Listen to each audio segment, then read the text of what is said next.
Welcome to the 2020 Draft Cliches. Yes, the NFL Draft is upon us, and while you are watching the NFL Draft, because spoiler, there ain't nothing better for you to do when it comes to sports than the NFL Draft. Now, it's the only live television product that we have that is going to impact our very future. So, every time you are watching the draft, you're going to hear certain cliches, but what exactly do they mean?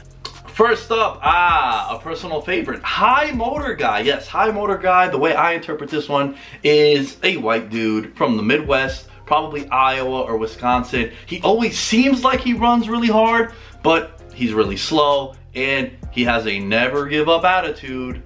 Decade in the league guy. Ooh, yes, you often hear this when they're talking about offensive guards, defensive tackles, predominantly run-stuffing defensive tackles, and of course centers. Bona fide specialists, if you ask me. Next draft cliche we have is boom or bust prospect. Ooh, this one's also very interesting. This one is the hedge take. You say boom or bust because you have no idea what you're really talking about. So if he does a lot better than you expected, it's a boom, good call there. And if he does a lot worse than you expected, there's your bust. So you play both sides of the field because you can't pick a side.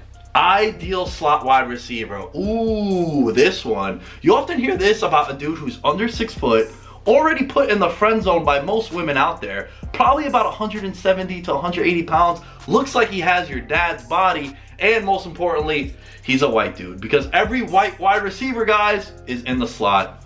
We all know that's the case. Generational talent. Yes, the generational talent tidbit.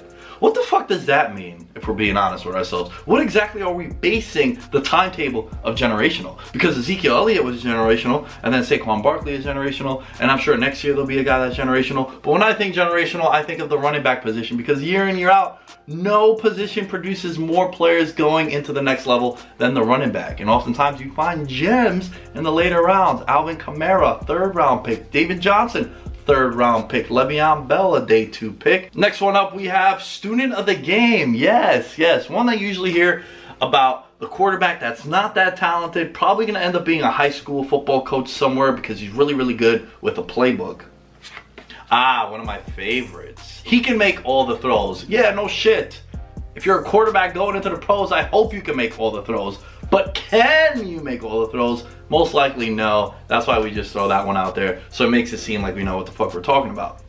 Swiss Army knife kind of player. A guy that is a B- across the board, but isn't really that great at one particular position. So we kind of just throw him all over the field. Freak athlete. Spoiler, definitely not talking about a white dude. Probably somebody that tested really, really well at the combine, and he's from a school that you don't know much about. So you just throw that out there so it sounds way, way cooler than you saying you've never seen this player on film. So there you have it, the 2020 Draft Cliches. And before you go, make sure you subscribe to the YouTube channel, youtube.com/veteransminimum, and we'll catch you next year with some more cliches.